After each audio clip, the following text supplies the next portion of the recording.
तो hello guys, welcome to our channel. आशा करता हूँ आप सभी अच्छे होंगे, अपना ख्याल रख रहे होंगे।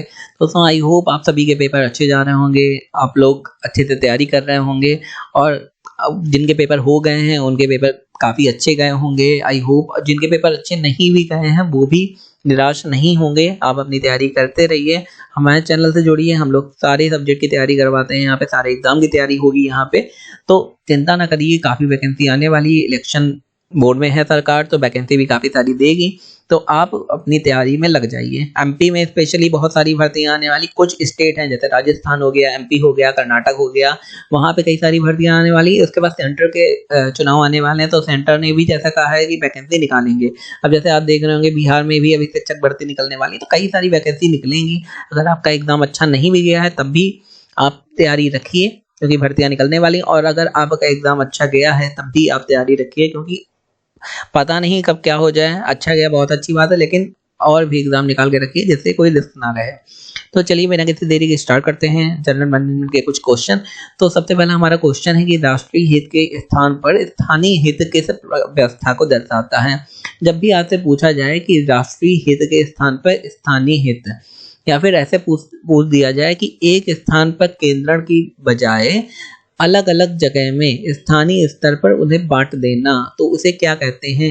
उसे कहते हैं विकेंद्रीकृत व्यवस्था। अब इसमें होता क्या है, सपोज करिए फॉर एग्जाम्पल एक मीडिया चैनल हो गया, आज तक ले लिया या न्यूज़ 18 ले लिया। इनका एक हेड ऑफिस हो गया दिल्ली में, तो क्या दिल्ली में जो न्यूज़ आती है वो पूरे भारत की आती है, लेकिन लोकल बेसिस में जब हम लोग देखते हैं तो हर राज्य का आपने देखा होगा अलग अलग चैनल होता है, उनकी उनकी लैंग्वेज में होता है, उनकी भाषा में होता है, तो वो उस राज्य की खबरें दिखाता है। तो इसी को कहते हैं विकेंद्रीकरण। एक जगह आप स्थिर ना होके आप अलग अलग जगह में उनके राज्यों के हिसाब से उनके स्थानीय लेवल पे जाके आप अपना काम देख रहे हैं, जिससे क्या होता है लोग उससे जुड़ सकते हैं, उन्हें लगेगा ये मेरे जैसा है। आगे देखते हैं भविष्य की क्रिया का वर्तमान में अनुमान लगाना क्या कहलाता है। नियोजन। नियोजन मैं बता चुका हूँ, योजना बनाना ही नियोजन कहलाता है। तो नियोजन संगठन या प्रबंधन करता है, उसी के अकॉर्डिंग एक टारगेट रखा जाता है और टारगेट को अचीव करने के लिए सबको अपना काम सौंपा जाता है, तो उसी में भविष्य की क्रिया जाहिर सी बात वर्तमान में अनुमान लगाएंगे। आगे देखते हैं क्रियात्मक फोरमैनशिप का सिद्धांत किसने दिया है। तो टेलर काफी बड़े साइंटिस्ट थे, इन्होंने क्रियात्मक फोरमैनशिप का सिद्धांत दिया। तो टेलर या फिर बड़े बड़े साइंटिस्ट जिनका भी नाम मैं बता रहा हूँ उनको आपको जरूर पढ़ना है। आगे पर्यवेक्षी प्रबंधक या प्रबंधक किस स्तर पर होता है। तो सबसे निचले स्तर पर पर्यवेक्षी, मैं बता चुका हूँ कि भाई पर्यवेक्षी क्या होता है, वो कंपनी में काम कैसा चल रहा है, लोग कैसा काम कर रहे हैं, लोग कैसा आउटपुट दे रहे हैं, उसको देखता है, उसकी देखरेख करता है। तो वो सबसे निचले स्तर का प्रबंधन होता है, आपको ये बात याद रखनी है। पर्यवेक्षी प्रबंधकों को अन्य किस नाम से जाना जाता है। तो उसे प्रथम श्रेणी का प्रबंधन, या तो कह सकते हो सबसे निचले स्तर का प्रबंधन, या फिर प्रथम श्रेणी प्रबंधन कहा जाता है। तो पर्यवेक्षी के क्वेश्चन आते भी हैं, आ भी सकते हैं। तकनीकी तथा नैतिक मापदंडों के अनुसार कार्य करता है। तो भाई प्रबंधन जो होता है या प्रबंध जो होता है वो तकनीकी तथा नैतिक मापदंडों के अनुसार ही कार्य करता है, कार्य सौंपता है और कार्य को आगे बढ़ाता है और टारगेट भी बनाता है। आगे देखते हैं कार्य शासकीय हो या अशासकीय, ठीक है, या प्रशासनिक या अप्रशासनिक हो, किसके अभाव में सफल नहीं हो पाता। तो संगठन के अभाव में। अब बताइए बड़ी बड़ी कंपनियां होती हैं, इतने ज्यादा लोगों को हायर करती हैं, कर्मचारियों को तो हायर ही करती हैं, मैनेजर को क्यों हायर करती हैं। जैसे जो एमबीए करके आए होते हैं, जरूरी नहीं उनके अंदर टेक्निकल स्किल हो, लेकिन उसके बाद भी कंपनियां हायर करती हैं। क्यों हायर करती हैं? जिससे उनका काम टाइम पे हो सके, कार्य को बराबरी में बांटा जा सके और प्रबंधन अच्छे से हो सके। सिंपल सी बात ना। आगे देखते हैं संगठन प्रशासन की कौन सी क्रिया है। तो संगठन प्रशासन की पूर्व क्रिया है। आगे किसी संगठन में निर्णय के केंद्र जितने कम होंगे वह उतना ही क्या माना जाता है। तो वो केंद्रीकृत संगठन होता है। अब क्या होता है किसी किसी संगठन में एक ये पिरामिड मॉडल चलता है कि ऊपर वाला निर्णय ले रहा है, नीचे वाला भी निर्णय ले रहा है और उसके नीचे वाला भी निर्णय ले सकता है, लेकिन जिस संगठन में निर्णय के केंद्र जितने कम होंगे उसे केंद्रीकृत संगठन कहा जाता है। आगे देखते हैं अधीनस्थों का पथ प्रदर्शन करना क्या कहलाता है। सिंपल सी बात है, उसे मार्गदर्शन कहते हैं। जो भी आपके अंडर में काम कर रहे हैं उन्हें बताना कि क्या करना है, कैसे करना है, किस रूप में आगे बढ़ना है, तो उसे क्या कहेंगे, मार्गदर्शन। सिंपल सी बात है, ये आपको पता होगा। किसी भी कार्य को सुचारू रूप से संपन्न करने के लिए क्या आवश्यक है? वही संगठन आवश्यक है। अगर कोई काम को आपको सुचारू रूप से करना है, कंप्लीट करना है, तो आपको संगठन की आवश्यकता होती है, प्रबंधन की आवश्यकता भी होती है। संगठन में जो ऊपर लेवल के प्रबंधक है और नीचे लेवल के जो कर्मचारी जो काम करते हैं, उनका भी बहुत बड़ा रोल होता है। समन्वय करना किसके कार्य में सम्मिलित है? समन्वय वो प्रबंध के कार्य में सम्मिलित है। समन्वय माने दो संगठन, मतलब दो डिपार्टमेंट है मान लो, उनके बीच में एक समन्वय स्थापित करेंगे तभी तो पूरा काम हो पाएगा, अच्छे से चल पाएगा। तो समन्वय करना किसके कार्य में है? प्रबंधन के कार्य में, कि कैसे समन्वय रखना है। प्रबंध किसी संस्थान, व्यक्ति, देश या समाज तक सीमित नहीं होता। या प्रबंध की कौन सी विशेषता है? तो वो सार्वभौमिक विशेषता है कि प्रबंध आपको हर जगह मिल जाएगा। हर देश में, हर जगह, हर काम में प्रबंधन की जरूरत होती है, तो वो सार्वभौमिक व्यवस्था है। परिसंपत्ति एवं देनदारियों का विवरण किस में लिखा जाता है? तो वो तुलन पत्र में। ये बार बार मैं बता भी चुका हूँ, ये क्वेश्चन बार बार आ चुका है कि परिसंपत्ति और देनदारियों का विवरण कहाँ पे लिखा जाता है? तो वो तुलन पत्र में लिखा जाता है। प्रबंध का विशिष्ट अध्ययन इसे क्या बनाता है?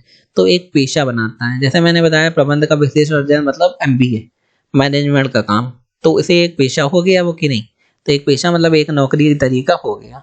आगे देखते हैं, चुने हुए विकल्पों में से किसी एक के संबंध में निर्णय करना क्या कहलाता है? तो वो निर्णय, देखिए कंपनी में जब कोई प्रबंधन करता है तो कई सारे ऑप्शन होते हैं, उसके बाद ये भी कर सकते हैं, ये भी तरीका है, 10 ऑप्शन होते हैं और 10 ऑप्शनों में उसे एक चूज करना पड़ता है। तो उसे हम लोग क्या कहेंगे? निर्णय कहेंगे, कि आपको निर्णय लेना पड़ता है, सही समय पे सही निर्णय।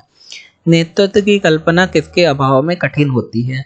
तो नेतृत्व की कल्पना अनुयायियों के अभाव में कठिन होती है। भाई जब नीचे काम करने वाला कोई होगा नहीं तो आप नेतृत्व किसका करेंगे? इसी बात पे बल दिया गया यहाँ पे। प्रशिक्षण से किस में वृद्धि होती है? प्रशिक्षण से मनोबल में वृद्धि होती है। अगर मैंने आपको कंपनी में डाल दिया और काम में स्किल चाहिए, आपको डायरेक्ट काम में डाल दिया, तो आप क्या काम कर पाएंगे? अगर मान लो आ भी गया, आपने सीख भी लिया अपने आप, तो आपको इतना कॉन्फिडेंस नहीं आएगा। तो उसके पहले प्रशिक्षण दिया जाता है, चाहे आप सरकारी नौकरी में जा रहे हैं, चाहे प्राइवेट में जा रहे हैं। अब पटवारी का भी है, तो इसके लिए पहले आप जाएंगे तो आपका प्रशिक्षण दिया जाएगा कुछ टाइम के लिए, उसके बाद ही काम में डाला जाएगा। अगर डायरेक्ट काम में डाल दिया गया तो आप हड़बड़ा जाएंगे, सिंपल सी बात है। भावी कर्मचारियों की खोज किस प्रक्रिया में की जाती है? तो भावी कर्मचारियों की खोज भर्ती प्रक्रिया में की जाती है। ये सिंपल सी बात है। किसी ठेकेदार के माध्यम से भर्ती हो तो वह क्या कहलाती है? तो प्रत्यक्ष भर्ती।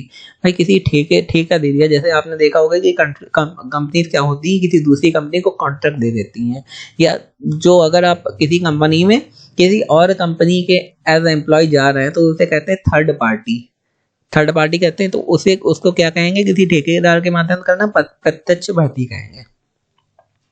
क्या प्रबंध प्राकृतिक विज्ञान की भांति एक निश्चित विज्ञान है या नहीं?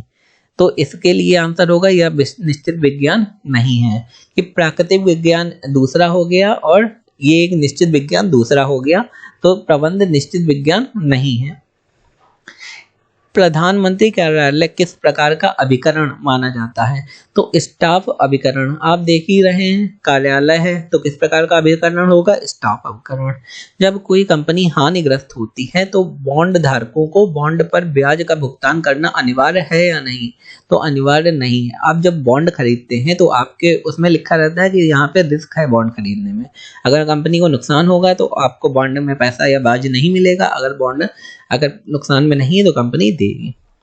निर्देशक के किस सिद्धांत के अनुसार कर्मचारियों को निर्देशन केवल एक वरिष्ठ अधिकारी से प्राप्त होना चाहिए? तो एकात्मकता का सिद्धांत। भाई निर्देशन आप दे रहा है तो वरिष्ठ कर्मचारी ही निर्देशन देगा और आपको उसका पालन करना पड़ेगा। ये सिद्धांत कहते हैं एकात्मकता का सिद्धांत, मतलब एक बंदे का सिद्धांत। पदोन्नति को रोकना किस प्रकार का अभिप्रेरण का हिस्सा है? तो वो नकारात्मक अभिप्रेरण का हिस्सा है। आपने कह दिया कि काम आप लोग बहुत अच्छा कर रहे हैं लेकिन किसी को प्रमोशन नहीं मिलेगा, तो उस कंडीशन में क्या हो गया कि ये नकारात्मक अभिप्रेरण हो गया। लोगों के अंदर मोटिवेशन नहीं जाएगा या नेगेटिव मोटिवेशन जाएगा कि मेहनत तो मैं देखो कर रहा हूँ लेकिन फिर भी हमें प्रमोशन नहीं मिल रहा। आगे देखते हैं, विभिन्न वित्तीय आंकड़ों का तुलनात्मक प्रस्तुतिकरण क्या कहलाता है? वो कहलाता है वित्तीय विवरण का विश्लेषण। अब कई सारे आपको आंकड़े दे दिए गए, उनकी आप तुलना करना है, तुलनात्मक करके आप प्रस्तुतिकरण करना है।